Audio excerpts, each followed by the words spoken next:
సుబ్బి పెళ్లి ఎంకి చావుకొచ్చినట్లు మారింది వ్యవహారం. ఉక్రెయిన్ రష్యా యుద్ధంతో మన దేశానికి ఎలాంటి సంబంధం లేకుండా ఇబ్బందులు ఎదుర్కొన్నా తప్పడం లేదు. రష్యా నుంచి చౌకగా లభించే ఇంధనం కొనుగోలు చేస్తూ ఆ దేశానికి నిధులు సమకూరుస్తున్నామంటూ భారత్ మీద అమెరికా టారిఫ్ల మోత మోగించడం తెలిసిందే. మరోవైపు రష్యా చమురు క్షేత్రాలపై ఉక్రెయిన్ దాడుల కారణంగా ఆ దేశంలో చమురు రవాణాకు ఇబ్బందులు మొదలయ్యాయి. ఈ నేపథ్యంలో ప్రధాని మోడీ రష్యా అధ్యక్షునికి ఫోన్ చేయడం ప్రాధాన్యతను సంతరించుకుంది. ఉక్రెయిన్తో యుద్ధం విషయంలో తాజా పరిణామాలను ఆరా తీస్తున్నట్టు తెలుస్తుంది.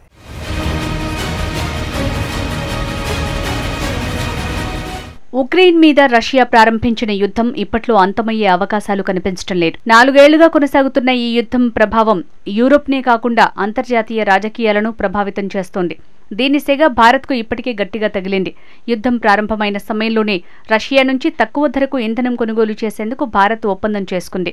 దేశీయంగా చమురు ధరల్ని నియంత్రించేందుకు మన దేశానికి ఈ ఒప్పందం బాగానే ఉపయోగపడ్డ అగ్రరాజ్యానికి ఆగ్రహం తెప్పించడం తెలిసిందే.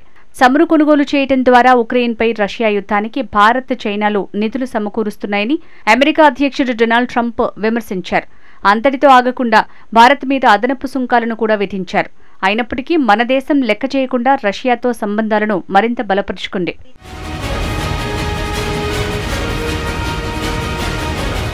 ఇక ప్రపంచంలో డీజిల్ అత్యధికంగా ఉత్పత్తి చేసే దేశంగా రష్యా నిలిచింది. ఆ దేశ ప్రభుత్వానికి అత్యధిక ఆదాయం దీని నుంచే లభిస్తోంది.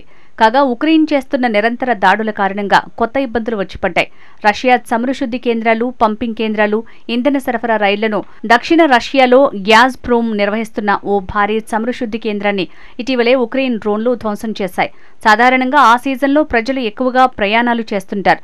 దీంతో ఇంధన డిమాండ్ విపరీతంగా పెరిగింది. దీంతో రష్యాలో చమురుకు కొరత ఏర్పడిందని చెప్తున్నారు. ఆ దేశంలోని చాలా ప్రాంతాల్లో వినియోగదారులకు డీజిల్, పెట్రోల్ సక్రమంగా అందటం లేదని చెప్తున్నారు. సగం పెట్రోల్ పంపులు నిల్వలు లేక మూతపడినట్లు తెలుస్తోంది.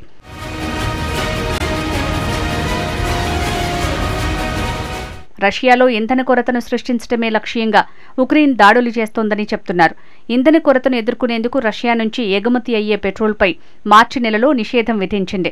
తాజాగా ఈ నిషేధాన్ని మరొకసారి పొడిగిస్తున్నట్లు Russia deputy PM Alexander Novak వెల్లడించారు. డీజిల్లో కొంతమేరకు ఎగుమతిని కూడా ఆపినట్లు పేర్కొన్నారు. దీంతో అన్ని రకాల చమురు ఎగుమతుల్ని నిలిపివేయాలని క్రెమ్లిన్ ఆదేశించింది. ఈ నిషేధం సంవత్సరం చివరి వరకు అమల్లో ఉండనుంది. రష్యా అధికారులు మాత్రం ఈ నిషేధానికి రవాణా వ్యవస్థల్లో కొరత కారణంగా చెప్తున్నారు. పెట్రోల్, డీజిల్ మునుపటిలా సరఫరా చేస్తామని చెప్పారు. ఇంకోవైపు ఉక్రెయిన్ మాత్రం తాము రష్యాలోని పలు ఇంధన ఉత్పత్తి కేంద్రాలు, పంపింగ్ స్టేషన్లను ధ్వంసం చేసినట్లు చెప్తోంది. మరోవైపు రష్యా నుంచి చమురు కొంటున్నందుకు భారత్ సుంకాలతో ఇబ్బంది పడుతోంది. అదే సమయంలో భారత్పై ట్రంప్ విధిస్తోన్న సుంకాలు రష్యాపై తీవ్ర ప్రభావం చూపుతున్నాయి. ఈ నేపథ్యంలో ప్రధాని మోడీ రష్యా అధ్యక్షుడు పుతిన్కు ఫోన్ చేశారు. ఉక్రెయిన్తో యుద్ధం విషయంలో ఏ విధంగా ముందుకు వెళ్లనున్నారు అనే దానిపై ఆరా తీశారు. ఈ అంశంపై న్యూయార్క్లో నాటో సెక్రటరీ జనరల్ మార్క్ రూటే చేసిన వ్యాఖ్యలు ప్రాధాన్యతను సంతరించుకున్నాయి. రష్యా నుంచి చమురు కొంటున్నందుకు భారత్పై సుంకాల భారం పడటంతో పుతిన్ భవిష్యత్తు వ్యూహాల గురించి మోడీ అడిగి తెలుసుకున్నారని మార్క్ రూటే తెలిపారు. ట్రంప్ విధించిన సుంకాల ఎఫెక్టు వల్లే ఇదంతా జరుగుతోందని చెప్పుకొచ్చారు. He already did. We have seen what he did. Not the big ones. The second extension, the big one on India. Yes, but I'm talking about on Russia. Yeah, but this immediately impacts Russia because that means that Delhi is now on the phone with Vladimir Putin in Moscow. And Narendra Modi asking me, hey, I support you, but again, could you explain to me this strategy? Because I have now been hit by these 50% tariffs by the United States. So President Trump is implementing what he says. But of course, we are not happy that so far we have not been able collectively to end the war. ప్రస్తుతం America, Bharat మధ్య వాణిజ్య ఒప్పందం కోసం చర్చలు జరుగుతున్నాయి. ఈ వారం వాణిజ్య శాఖ మంత్రి పీయూష్ గోయల్ అమెరికా ప్రతినిధులతో చర్చలు జరిపారు. ఇలా చర్చలు జరుగుతోన్న సమయంలో అమెరికా ప్రయోజనాలకు తగ్గట్టుగా భారత్ ట్రేడ్ డీల్కి అంగీకరించేలా సుంకాలతో ట్రంప్ ఒత్తిడి తీసుకొస్తున్నారు. తమ వ్యవసాయ ఉత్పత్తులకు భారత్ తలుపులు బార్లా తెరవాలని ట్రంప్ పట్టుబడుతుండగా అందుకు మోడీ ప్రభుత్వం అంగీకరించడం లేదు. ఇది అమెరికా అధ్యక్షుడిని అసహనానికి గురి చేస్తోంది. అందుకే వరుసగా సుంకాల మూత మోగిస్తున్నారని ఆందోళన వ్యక్తమవుతోంది.